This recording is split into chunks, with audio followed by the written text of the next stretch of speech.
Most men, I find it alarming, they don't know that they can actually have external play as well.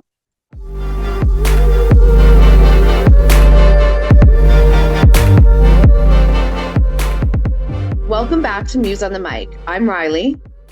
And I'm Emily. Thanks so much for joining us again on another great episode of Muse on the Mic. And make sure before you do anything else to like the video, subscribe to the channel, comment down below if you got something to say. Join us on our Patreon because I don't know how many people know this. We should really pitch the Patreon. There's one additional Muse on the Mic episode every Wednesday on the Patreon. And if you tune on Sunday nights, you'll catch Riley with Just the Tip, giving us the hottest sex tips, industry tips, and everything spicy. And who knows, we might throw extra stuff on there every once in a while, but they got to tune in because that's where we put all the dirty stuff. Well, let's be real. Patreon's where it's at. It's where it's at. It's hot and heavy. It's $9 a month Canadian, $6 US, and you get so much content now to binge on because we're already barreling through season 2. So people got lots to watch and lots to digest. And you will find all our social media in the caption below as well. So, Riley, what are we talking about today? What great spots are we getting into? It's going to be an orgasmic episode. We're talking about pleasure spots, men and women. We touched on this in Yay! another episode. We're talking about the A spot for women. And for many of you men out there and women, maybe you didn't even know it existed because Emily and I both, this is new information for us. And then we're also going to talk a little bit more about prostate play and how to stimulate the prostate externally. I'm so excited about both of these because we're literally delivering people more pleasure. I mean, what a service, right? It's great. Like, Merry Christmas. Here's some more moves. But you know what? I feel like there are certain areas of the human body that are kind of like the deep ocean. They're Right. undiscovered, they're uncharted waters. A lot of people don't really know what's in there. And we're about to shed some light and hopefully some orgasmic, blissful light at that. I'm so pumped for these. So I think we're starting off with you telling us all about the A spot, which anyone who's got a partner at home or is going to see a professional anytime soon, make this your new mission. Yeah. I mean, I think we've talked a lot, or people, it's common knowledge about the G spot, although not everyone's, reached orgasm with it. It's this mythical thing that we can all search for and find and play with. The A spot is like a new discovery. Statistics say that it was in the 1990s that this was discovered, which is fascinating and wild to me because how in the 1990s are we only starting to learn about women's bodies and their pleasure points? And it's not far off from the G spot. I think they said it's about 2 inches past. So it's either referred to as the A spot or the deep spot. So it's a little bit trickier to reach. I think it's a very similar texture to the G spot if you're searching for it. But again, you're going kind of up further towards the front of the stomach area or the front of the body. It's located somewhere between like the cervix and the bladder, is from what I can read. And it's really interesting topic because some say it doesn't even exist. Like there's actually debate around this. So I mean, first of all, we need to hunt for ourselves. But there's information on kind of both ends of no, it doesn't exist. Yes, it does. Some even say it brings pleasure or brings you closer to orgasm, whereas others say it actually makes you achieve it. So I mean, I'm never mad at a supporting role. If it needs to get all swollen and excited in order for everything else to do better and do bigger and come more, I mean, that's a no-brainer, right? But I think there's probably so mythical an existence of this spot because of how deep it is. I mean, mhm, it's a ways in. We're talking toys, we're talking fingers, and we're talking well-endowed folk. But that right. doesn't mean those that aren't as well-endowed can't discover it because we've all got these, right? And Yeah. some toys in the mix. And I think it's interesting to me that so many spots of women's pleasure are located on that front wall. So Yeah. like belly button down to your pubic area. And I think if a man is penetrating and he's well Mhm. endowed, as long as he's aiming at the ceiling, he should be fine. Able to figure out where he's going.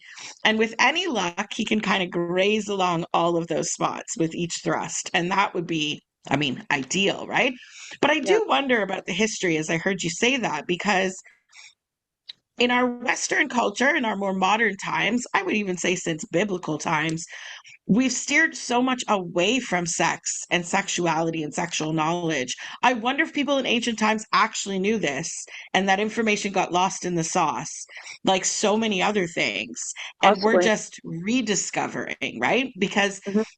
you can look back through ancient texts and the G spot was discovered way back when.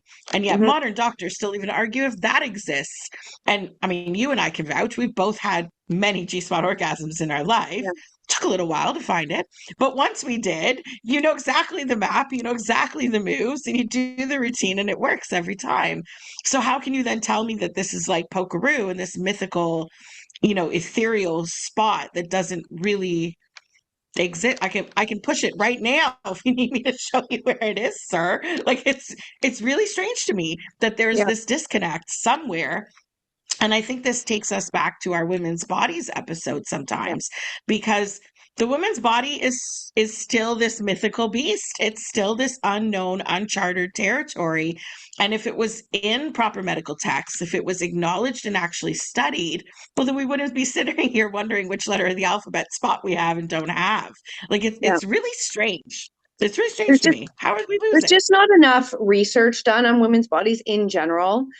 Certainly from a pleasure aspect, but even like you said, to the medical aspect as well. That I read that they even believe that it could be the outer portion of the clitoris, which you spoke quite a bit about. That to most viewers, you probably think the clitoris is this little pea on the outside of the vagina, but it is not. It is, it's a whole piece within the woman's body that perhaps the G spot and the A spot are extensions of, which is interesting. It's true. We should do an episode soon about the clitoris and do a little pleasure mapping and literally with visuals show what it is, where it is, and how much there is to it. Because it is so much more than that little bean. That little bean is just like Rudolph's nose sticking out. Yeah. There's an entire reindeer in there. So much to go. And you know what? It makes perfect sense because much like the man's prostate kind of is up against the bladder, the G spot is very close to the bladder. That why it Yeah. gives a have to pee sensation at first. Hmm. If the A spot is higher and kind of further back and above that, well, if they're all being pushed up, it's kind of if your organs are all being squished together, you'd feel it, right?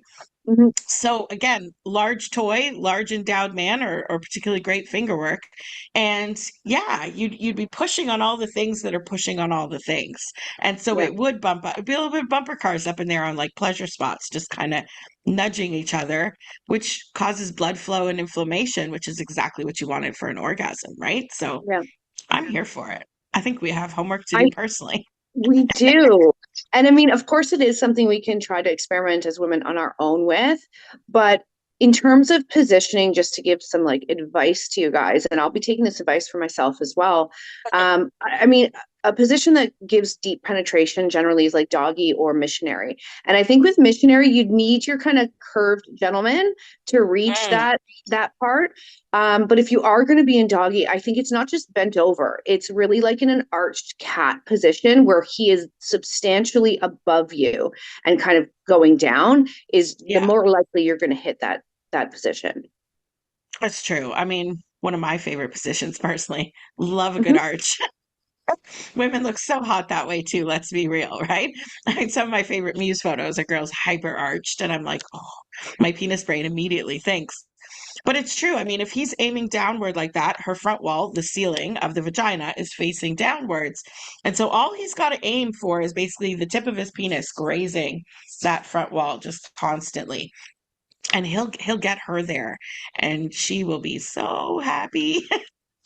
I don't know if I was reading this. I actually think it was on our one of our friends' podcast, the Hard and Soft Show. Um, but they were talking about, anyways, I've heard it somewhere that when a man is fucking a woman, it's not just about hard penetration, but really to think about and engage the direction of his penis. And I think in this situation, looking for the A spot, it's absolutely that. It's not just about getting the depth and getting it in there, but directing it right towards the spot you're looking for. Right. We need that friction, that contact. And it's I'm sure it takes a little bit of thought. I mean, again, never been a Hmm. guy, right? To be like mid thrust, have to think about my aim and my direction. But just because like it's a tube doesn't mean that you can't angle different Hmm. ways while penetrating. And that's literally the idea is aim at the spots that you want to hit. And she's gonna be a happy girl. It's gonna be a real Well, happy girl. we both have some homework to do here. We do, and I'm wondering, do we call a friend or must we enlist a good toy? And so the hunt for a good A spot toy might be our next mission Interesting. because I can't think of one immediately off the top of my head. I'm sure there are, but like nothing Mhm. is immediately springing to mind. There's so many that are just vibration, like the magic wand, completely clitoris focused, like the womanizer. You get a rabbit that's got, the swirlies and the rabbit lips, like all the things are doing all the things, but it's still very superficial in terms Mhm. of what we already know about like right on her clit will make her come. And listen, I think it's underrated that women like to edge, women like to kind of enjoy the build up and the prolong. We don't need to just be buzzed out in 2.2 seconds. Right. And I think if something was specifically A spot focused, I'm trying to picture it here in my head, it would be such high deep internal stimulation that, no offense to the clit, but it needs to sit this one out for a few minutes Right. because we're going to focus on the job at hand and we'll get to you in a minute. Yeah. Focus on that later. It's quite a reach up there. So, and reach and pressure and direction, and that's a lot to do with a toy. So the right design would really be important for something like this. It's no different than when we all first discovered G-spot toys, right? That curve is Yeah. vital. It's hard to do with a straight dildo, and so the hunt for the A spot might have just gotten a little more interesting for us Hmm. because we're going to call up our supplier after this and be like, listen, I have a question. I need a I toy that really, does this, and this. yeah, I really think it is um, something that would be home run with a toy. When you're talking Mhm. about penetrative sex, you're going to have to be with a larger than average partner. I think most men can reach the G spot, and that's the glory of it all is everyone can do it. But the A Yeah. spot seems like something you need a little bit of length for. Mm. So interesting. I love these kind of discoveries. Again, 3,000 years too late, but Right. I like that there's even more to discover. I mean, I think it's easy for people to think that as they age, there's less to discover about sex. And I think it's Mhm. absolutely the opposite. And this is such a perfect example because, yeah, you can run down the list of all the cliche, like foreplay things to do and watch a porno together, try these positions, dress like a French maid, like all the cliche stuff can be Yeah. done. But to discover that there's a whole new spot and therefore not just a whole new orgasm, but a whole new combination of pleasure with probably limitless combinations, because which are we doing first? Now we've got three options. Yeah. We can mix and match this until we're definitely not bored by the same old. And I love when a couple is faced with having to toy shop together or something new, being like, let's figure out the best position for us because trial and error leads to intimacy. I'm Mhm. convinced. Even if it means fucking up a few times, falling on your head once in a while, having some definitive bloopers, you're Yeah. closer to that person by the end of it because y'all discovered something together, you made memories together, and who doesn't want more hot, sexy memories?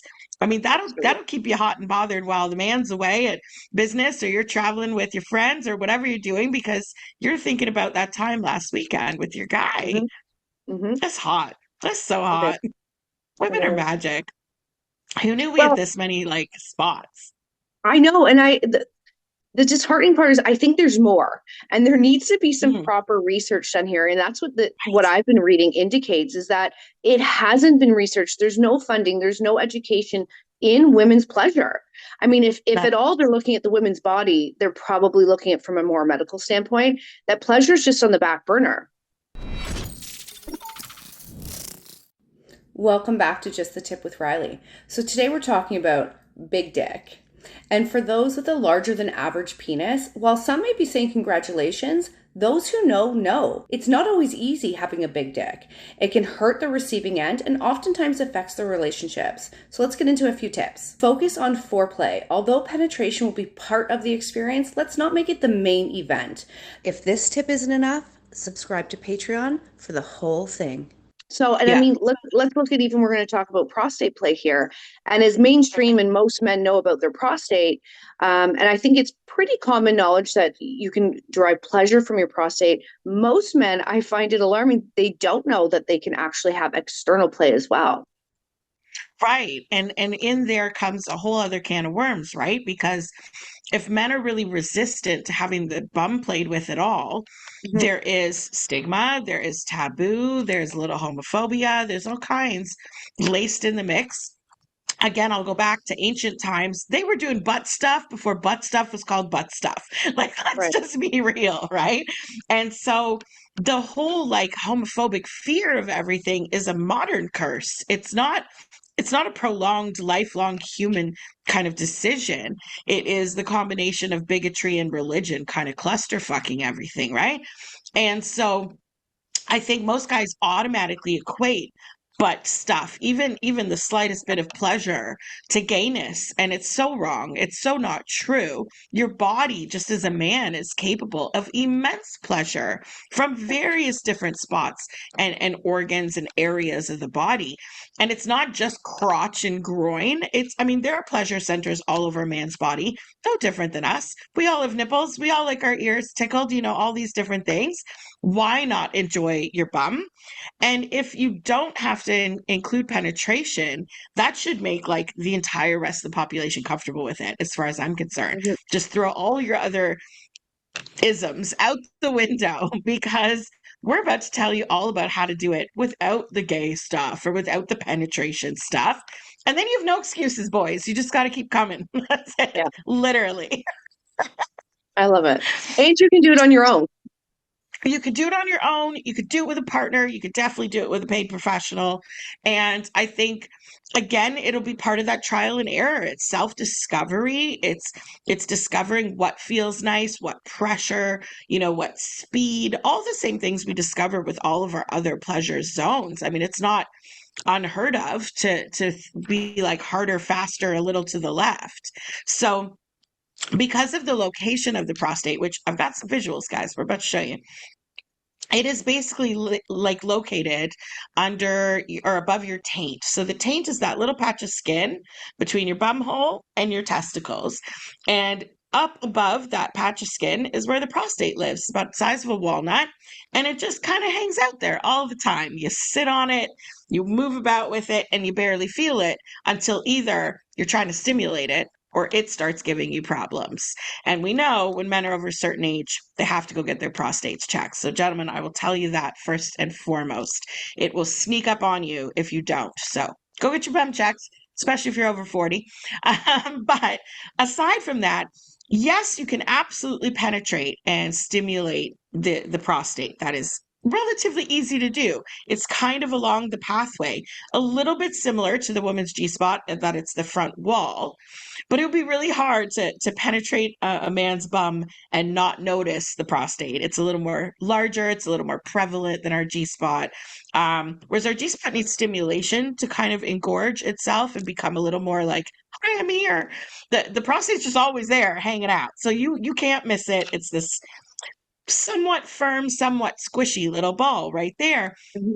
So from the inside, you can definitely, if this is the prostate, through penetrative sex or pleasure or toys, be stimulating it. But if you're talking outside the prostate, not only can you do this manually by yourself or with a partner, but there are toys designed for external prostate stimulation. And those are some of my favorites. Again, I got a photo for you guys. So it is curved, but it also can activate as a handle. So while you're using that handle, you're controlling the pressure. And so you're able to hold it down near your crotch, put the flat of it right against the taint or the gooch, depending what you call it. And with the other part, like put that pressure on it and just literally manually be just cranking at it. It's very Is it, manly action. I know you're very educated in this, so I'm going to ask you, is it just the pressure of pushing on it, or do you have to like have a circular motion or like a vibration to it? For the most part, it's pressure. Okay. Um, In that sense, it definitely reminds me of the G spot. The G spot at first, they say the come hither motion, right? Which is to Yeah. kind of wake it up, stimulate it. But once you figure out where it is and it's engorged now and it's happy to be there too, it's really a pulsing, like pushing on it Okay. consecutively, which often ends up like this and fingering, right? And so you're constantly just hammering at it, which is why most of our toys are curved with almost like a nub or a flattened head on it so that it gives that constant pressure. Exact same idea for the prostate. So basically, what you want is that direct pressure and that direct contact, either with a toy or manually. With a partner, I think it's easiest to have your partner kind of kneeling between your knees while you're laying on your back. Or if you are comfortable being in an all fours position and she's behind you. I Mhm. get that all fours position for some men can also feel a little too submissive, a little too exposed. And again, if you have some stigmas and isms, a little too gay. Let's just put it out there, right? But for an access and like objective of the exercise, it's actually way better positioning than if Right. someone's laying on their back, right? Because everything is open, it's available to her, and it gives her a bit, or him, it gives them, your partner, more reach, basically. And then they could do a combo, right? Because your taint would be facing you if he's on all fours, right? Like butt, taint, dick and balls hanging down. You can get into a milking Yeah. stroking situation while pressing on that prostate. You can do a little bum play. You can rim and lick and do all the things because it's all just right there for you. And because he's on all fours and the dick is hanging down, you're not even fighting gravity. Like Yeah. everything is in your favor in that position. And it could turn into a very oral situation. It could turn Hmm. into both hands in the mix, a toy in the mix. And he's just got to stay on all fours. He has no other like job or homework to do. He doesn't have to do much work. He just gets to enjoy it. Men are so lucky. That All sounds these like fun for situations the where they guy. just get to in and enjoy, right? It's not fair. It must be a really like easy to stimulate area because I'm even thinking before I knew about external prostate play, I've definitely known that men like to be licked in that taint area. So it must be Mm. that sensitive that even, grazing with your tongue feels good to a man. I mean, it's one of those areas. I mean, technically, we have a little taint too. There's a little patch of skin between the opening of our vagina and the opening of our bum. Yeah. And that's a little sensitive little spot. She wouldn't want to be kicked or injured, but she's Hmm. also very tickly and very sensitive. So Right. I imagine that is very much the same, more so because there's a more of a patch, right? It's Hmm. more area space.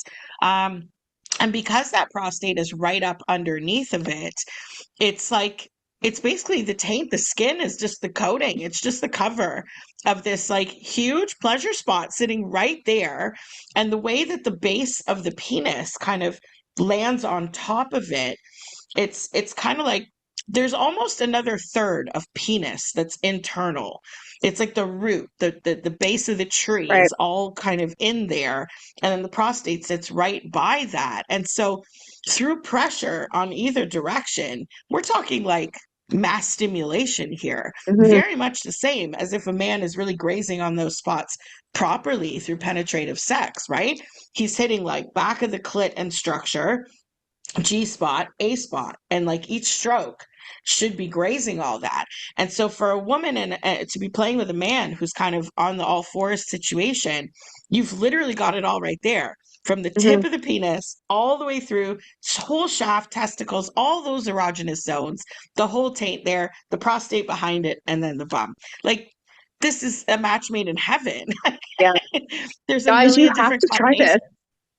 I think they I have to really, try it. I And I really want think to. to get over that fear, that stigma of being on all fours would be really important because I think from the female's end, what an easy way to work on your partner, just to have everything kind of right in front of you. But I think for the Fascinating. guy too, just like we were talking with the A spot, the girl being in that um like downward cat position for doggy. I think for Yes. the man being in similar position, I'm visualizing anyways that the prostate would kind of be more exposed almost or closer to the front of the taint. Very much so. And you're not even fighting gravity with testicles either. Yeah. It's not like you have to like lift them up to figure out where it is. Gravity's already pulling them down. They're kind of hanging out beside the penis at that point, right? So you got that whole patch of skin, like just fully exposed. And on some end, depending how tall and how big you are a guy, we're talking 2.5 inches of just territory to work with. Yeah. And that beautiful walnut just sits right there on the other side of it, and it will end up like when your prostate's actually enlarged and stimulated, that taint area swells, and so you end up almost with Mm. this like curved, beautiful, just this whole situation right there. And I'll give it a little pro tip for the pros out there, the sex workers out there, because for me, when I was an attendant and worked in massage parlors, that was the button that you needed to know about if you had a client that was struggling to finish or time was running out and y'all needed to wrap up. There's definitely a kind of client that likes to milk things past the final minutes. Let's be Right. real. And they all have this habit. I'm going to call out the boys here real hard right now, because as soon as you're trying to get to that finish point, because it's 44 minutes into a 45-minute session, they do this slap the hand away thing. Go, not yet, not yet, not yet. You're like, yeah, yet. First of all, time is a ticking. But at the same time, just a little bit of stimulation or pressure on that patch of skin, the taint right there, and stimulating that prostate when he is getting close, it is getting close to that finale. You push that button a few times, he's happy as could be, coming Yeah. all over the place. Our bodies are fascinating. They really are. And you know what? God love the people that play, right? Because we wouldn't Hmm. know about all these spots if someone didn't try something way more than once. And I Yeah. think that is the coolest thing ever, because you can find some little like, oh, that felt nice. Oh no. Okay, no, not Hmm. that. Oh, that felt nice. And before you know it, you're like, there's something to that, because why would it feel nice right there? But Yeah. like half a centimeter the other way doesn't feel nice. So why does that one spot feel nice? There's got to be a reason. Nothing is Yeah. by like mistake with the design of like the mechanics of our bodies, right? So what is it? So I agree with you. There's probably more. There's probably more in both sexes, actually, that Hmm. are way inside the body, part of that deep ocean, and it's undiscovered.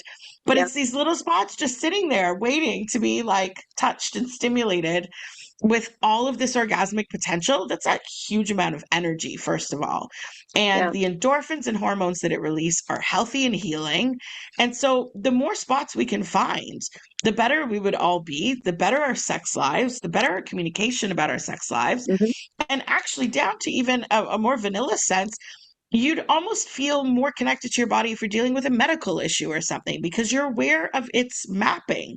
Hmm. Pleasure mapping is a real thing. And I definitely want to do a whole episode about pleasure mapping one day. Hmm. But discovering all of those spots to know where your what's are. I mean, Hmm. communicating with a doctor or a medical team so much easier, because you're like, it's just above my prostate, is a really important statement if that's where Right. you're feeling pain or a problem, or anything. You're able to kind of vocalize and direct maybe a medical professional on where something might be an issue or what you're feeling, and be able to describe it better. I mean, what better way to advocate for yourself in Hmm. in a medical situation, which is a huge challenge for women when doctors don't know the body and they haven't discovered or studied all of these elements, and we're able to properly verbalize exactly where something is giving us pain or an issue, because we've spent the time all up in our junk to know exactly where it is. I mean, the pleasure parts are fun, but knowing where everything is just as important. So my advice to everyone is to get in, get deeper, and Hmm. do it often, because your body changes over years too. And what maybe didn't feel good when you were in college might feel great now. Yeah. And explore, whether that's on your own with your partner or even at Muse. Get in and explore your body and learn what feels good. Get in there. I love that that's the moral of this episode. Get in there, get deeper, get further, dig in, try it, try all the Yeah. things, get on all fours, arch your back, There you go. spread your cheeks, and enjoy yourself. There's so much pleasure to be found. So I think that wraps up this one. But Listen, we just like marked out 3 more episodes. So we will follow up with y'all on this one, and we might have to personally come report if we found an A-Spot toy and both of our experiences with it. Let's do a review. Let's do that. That will definitely be Patreon, but let's do it. Yay, homework. I love sexy homework. Subscribe to the Patreon is the moral of the story. There you go. Join the Patreon so you can catch all this foolery. And I think we will see you on the next absolutely amazing episode of Muse on the Mic. We'll see you next time, guys. Bye, guys. Bye.